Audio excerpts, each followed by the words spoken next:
मेरे प्यारे हिंदी के प्रतियोगी अभ्यर्थियों, हिंदी वाग्धारा चैनल में आज आपका पुनः स्वागत है। इस उम्मीद के साथ कि आप अपनी तैयारी में पूरी तरह से लगे होंगे और अपने भविष्य की चिंता करते हुए आगे बढ़ रहे होंगे। हिंदी की इन श्रृंखलाओं में पूछे गए प्रश्न प्रायः परीक्षाओं में बार बार पूछे गए हैं, तो उम्मीद करता हूँ इनका आप शुरू से अंत तक अध्ययन भी करेंगे, जो आपके लिए बहुत ही उपयोगी होंगे। आइए अपने पहले प्रश्न की शुरुआत करते हैं हम लोग। पहला प्रश्न है हमारा, आद्योपांत का संधि विच्छेद है। आद्य प्लस उपांत, बी आदि प्लस उपांत, आद्या प्लस उपांत, डी कोई नहीं। तो आपका शुद्ध संधि विच्छेद है इसका आद्य प्लस उपांत, आदि से लेकर के अंत तक। कभी कभी वाक्यांश में भी पूछता है, तो इसका तीन तरह से भी बनता है। आदि और अंत कहे आद्यंत भी बन जाता है आदि से अंत तक, अगर वाक्यांश में पूछता है तो। अगला प्रश्न है हमारा, सरस्वती का पर्याय नहीं है। ए बीड़ा पाणी, बी बिमला, सी गिरा, डी कमला। तो बीड़ा पाणी भी है, विमला भी है, गिरा भी है, कमला लक्ष्मी जी का है, इसलिए विकल्प डी नहीं है। प्रश्न नंबर 3, कुंदन का पर्याय है। ए हेम, बी हाटक, सी जातरूप, डी सभी। तो कुंदन माने सोना होता है, जिसका पर्यायवाची हेम भी है, हाटक भी है, जातरूप भी है, जिस रूप में होता है उसी रूप में ये रहता है, इसलिए विकल्प डी इसका सही हो जाएगा, सभी।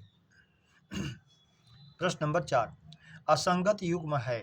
ए बधाई बधाइयाँ, नदी नदियाँ, चिड़िया चिड़ियाँ, सदी सदियाँ। तो ये बहुवचन का असंगत युग्म पूछा है कि बहुवचन का असंगत युग्म है। देखिए पहला ही है बधाई का बधाइयाँ, इसको हरस ई होना चाहिए था और ये दीर्घ ई में ही रहा, इसलिए अशुद्ध हो गया। विकल्प ए हमारा अशुद्ध है। प्रश्न नंबर 5, वृक्ष का संधि विच्छेद है। ए ऊ प्लस ऋक्ष, वा प्लस ऋक्ष, व्री प्लस छ, डी सभी। तो ऐसा नहीं है, इसका पहला ही विकल्प सही, ऊ प्लस ऋक्ष। ऊ का वा हो गया, ऊ के बाद असमान स्वर री के आने पर ऊ का वा हो गया। यड़ स्वर संधि के नियम के अनुसार इकः स्थाने यड़ स्याद अचि। इक के स्थान पर यानी ई ऊ री री के स्थान पर या वा रा ला हुए असमान स्वर के आने पर, इसलिए विकल्प ए हमारा यड़ स्वर संधि का उदाहरण है, ऊ प्लस ऋक्ष वृक्ष। प्रश्न नंबर 6, नगर बगर पर्याय है। ए आंगन, सी बी द्वार, सी बैठक, डी गाछ। तो गाछ वृक्ष का है, बैठक ये है जो बैठक जो कक्ष होता है, द्वार का नहीं है, और बगर का जो है आंगन होता है, इसलिए विकल्प ए हमारा सही हो जाएगा, बगर आंगन। आप पढ़ते भी हैं, बनन में बागन में बगरो बसंत है। प्रश्न नंबर 7, मात्रा की दृष्टि से अशुद्ध है। गृहिणी, विरेहिणी, अहल्या, प्रदर्शनी। तो गृहिणी भी शुद्ध है, विरहिणी भी शुद्ध है, अहल्या भी शुद्ध है, प्रदर्शनी जो है अशुद्ध है। ये प्रदर्शनी होता तो शुद्ध होता, इसलिए विकल्प डी हमारा अशुद्ध है। प्रश्न नंबर 8, अचल अचला समश्रुत भिन्नार्थक शब्द का अर्थ है। ए पहाड़, पृथ्वी, बी वृक्ष धरेश, सी गगन नृप, डी कोई नहीं। तो अचल जो नहीं चलता है अर्थात पहाड़, अचला पृथ्वी का है, इसलिए पहला ही विकल्प हमारा सही है, पहाड़ और पृथ्वी। प्रश्न नंबर 9, रथ पर चढ़ा हुआ योद्धा के लिए एक शब्द है। ए रथारूढ़, बी अधिरथी, सी रथासीन, डी रथी। तो रथ पर चढ़ा हुआ योद्धा के लिए एक शब्द होता है अधिरथी, इसलिए विकल्प भी हमारा सही हो जाएगा, अधिरथी।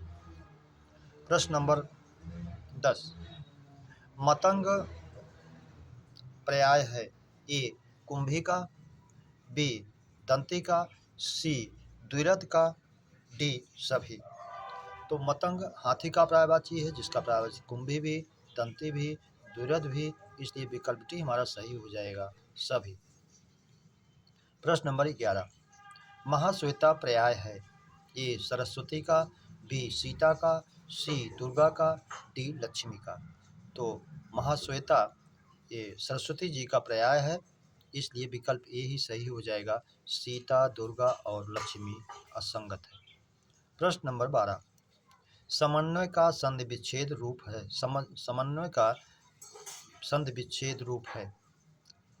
ए सम अनु अय, सम अनु अय, सम अनु अय, कोई नहीं।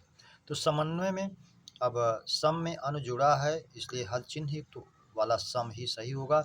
सम प्लस अनु प्लस अय, अनु अय में यण स्वर संधि हो गई और माँ में हरस्व आके समाहित हो गया। पहला ये विकल्प हमारा सही हो जाएगा, समन्वय। प्रश्न नंबर 13, अंगूठा दिखाना मुहावरे का अर्थ है? ए चिढ़ाना, बी खिजाना, सी स्पष्ट मना कर देना, डी सभी। तो अंगूठा दिखाना ये मुहावरा जो है, इसका अर्थ होगा स्पष्ट मना कर देना। प्रश्न नंबर 14, अधजल गगरी छलकत जाए है मुहावरा, लोकोक्ति, दोनों, कोई नहीं। तो अधजल गगरी छलकत जाए ये वाक्य के रूप में कथन है, और जो लोकोक्ति है मुहावरे की समाप्ति प्रायः ना पर होती है, और जो वाक्य के रूप में प्रयुक्त होता है दिखता है वो हमारा लोकोक्ति होती है, इसलिए अधजल गगरी छलकत जाए ये लोकोक्ति है। विकल्प भी हमारा सही हो जाएगा। प्रश्न नंबर 15, जो व्याकरण जानता हो वाक्यांश का एक शब्द है। वैयाकरण, बी वैयाकरणिक, सी दोनों, डी कोई नहीं। तो जो व्याकरण को जानता है, वैयाकरण तो विशेष रूप से है ही है, आप जानते हैं। अगर इसको वैयाकरणिक भी कहे तो ये भी उसी का रूप है, इसलिए विकल्प सी यहाँ मान लिया जाए, दोनों। प्रायः वैयाकरण ही आपके विकल्प में देता है परीक्षाओं में अभी तक, तो आप उसको तो जानते ही रहिए, साथ साथ वैयाकरणिक को भी जानते रहिए। प्रश्न नंबर 16, जो अपने नाम से धन्य हो वाक्यांश का एक शब्द है। स्वनाम धन्य, सुनाम में, सौम्य मना, डी सभी। तो जो अपने नाम से धन्य हो उसका वाक्यांश का एक शब्द बनेगा स्वनाम धन्य, इसलिए विकल्प ए हमारा सही हो जाएगा। प्रश्न नंबर 17, जो शुद्ध किया गया हो वाक्यांश का एक शब्द है। परिमार्जित, बी सुसंस्कृत, सी शिष्ट, डी अवशिष्ट। तो जो शुद्ध किया गया हो इस वाक्यांश का जो है एक शब्द बनेगा परिमार्जित, इसलिए विकल्प ए हमारा सही हो जाएगा, परिमार्जित।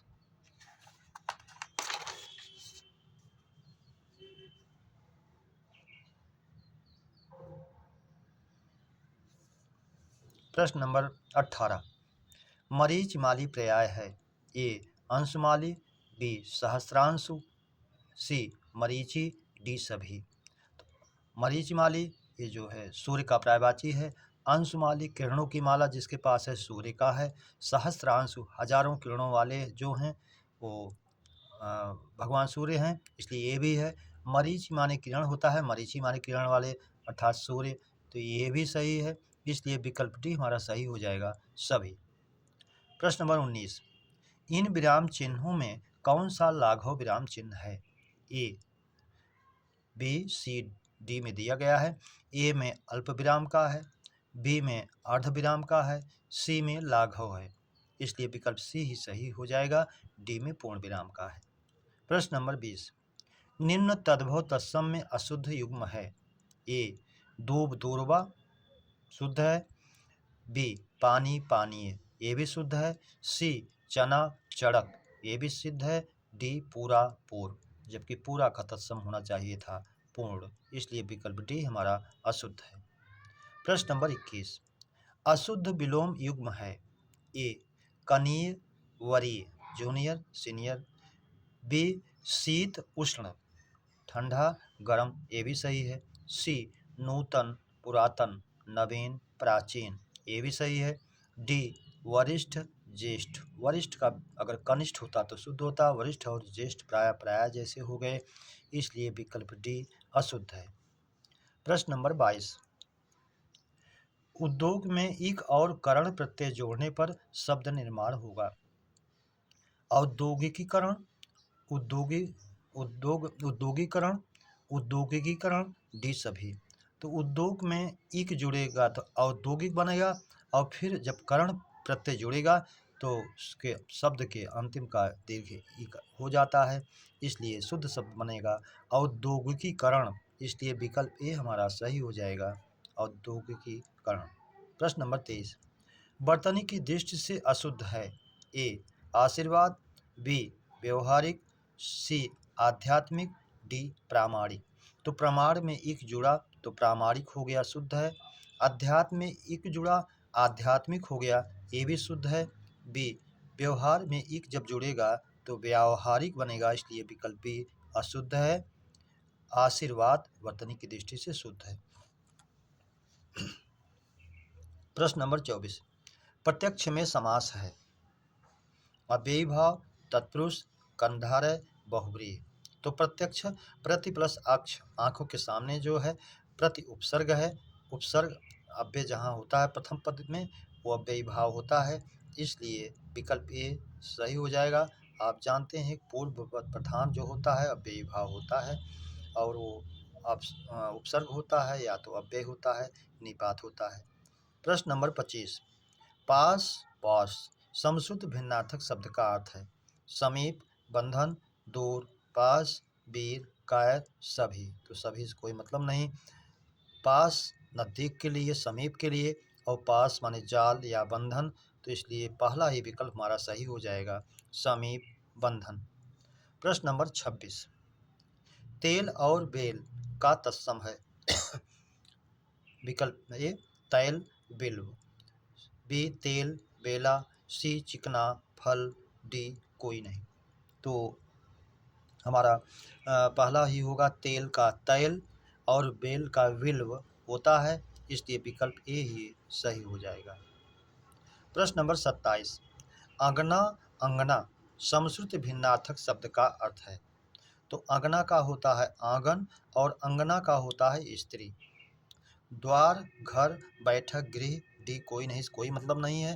पहला ये विकल्प हमारा सही है, अंगना आंगन, अंगना स्त्री, विकल्प ए हमारा सही हो जाएगा। प्रश्न नंबर 28, उसने कुत्ते को छड़ी से मारा में कारक है। ए करण कारक, बी कर्म कारक, सी संप्रदान कारक, डी अपादान कारक। तो यहाँ उसने कुत्ते को छड़ी से मारा, छड़ी से माध्यम है, साधन है मारने का कुत्ते को, करण कारक का प्रयोग हुआ है, इसलिए विकल्प ए सही हो जाएगा, करण कारक। प्रश्न नंबर 29, शिक्षे तुम्हारा नाश हो, तुम नौकरी के हित बनी। उपयुक्त रेखांकित में कारक है। ये करण कारक, बी संप्रदान, डी अपादान, सी अपादान, डी संबंध। तो के हित आया है, लिखा गया है कि हे शिक्षे तुम्हारा नाश हो, क्योंकि तुम नौकरी के हित बनी है, नौकरी के लिए बनी है। आप जानते भी हैं के हित, के निमित्त, के वास्ते, के लिए, जहाँ ये आते हैं वाचक रूप में वो संप्रदान कारक होता है, इसलिए विकल्प भी सही हो जाएगा, संप्रदान कारक। प्रश्न नंबर 30, खिड़की और झरोका का तत्सम है। ए वातायन, जालक, वाता, जाल, सी वरीय, करीय, डी कोई नहीं। तो आप जानते हैं खिड़की का वातायन होता है और झरोखा का जालक होता है, इसलिए विकल्प ए ही हमारा सही हो जाएगा, वातायन और जालक। प्रश्न नंबर 31, मेरी किताब मोटी है, रेखांकित पद में विशेषण है। ए गुणवाचक, बी परिमाणवाचक, सी सार्वनामिक, डी कोई नहीं। तो मेरी किताब मोटी है रेखांकित पद में विशेषण है, गुणवाचक, क्योंकि मोटी है ये गुण विशेषता बता रहा है उसके मोटे होने का, इसलिए गुणवाचक में जाएगा, तो गुणवाचक हो जाएगा, विकल्प ए हमारा सही हो जाएगा। मोटा पतला ये दशा या अवस्था बोधक एक भेद होता है गुणवाचक का, इसलिए गुणवाचक में ही जाएगा। मेरे प्यारे बच्चों, इस श्रृंखला के प्रश्नों पर चर्चा हम लोगों ने की। यदि श्रृंखला के प्रश्न आपको बेहतर लगे हों तो इसे अपने मित्रों को सब्सक्राइब, लाइक और शेयर जरूर करें। इसी उम्मीद और अपेक्षा के साथ अगली श्रृंखला के मिलने तक आप सभी को हृदय से धन्यवाद। जय हिंद।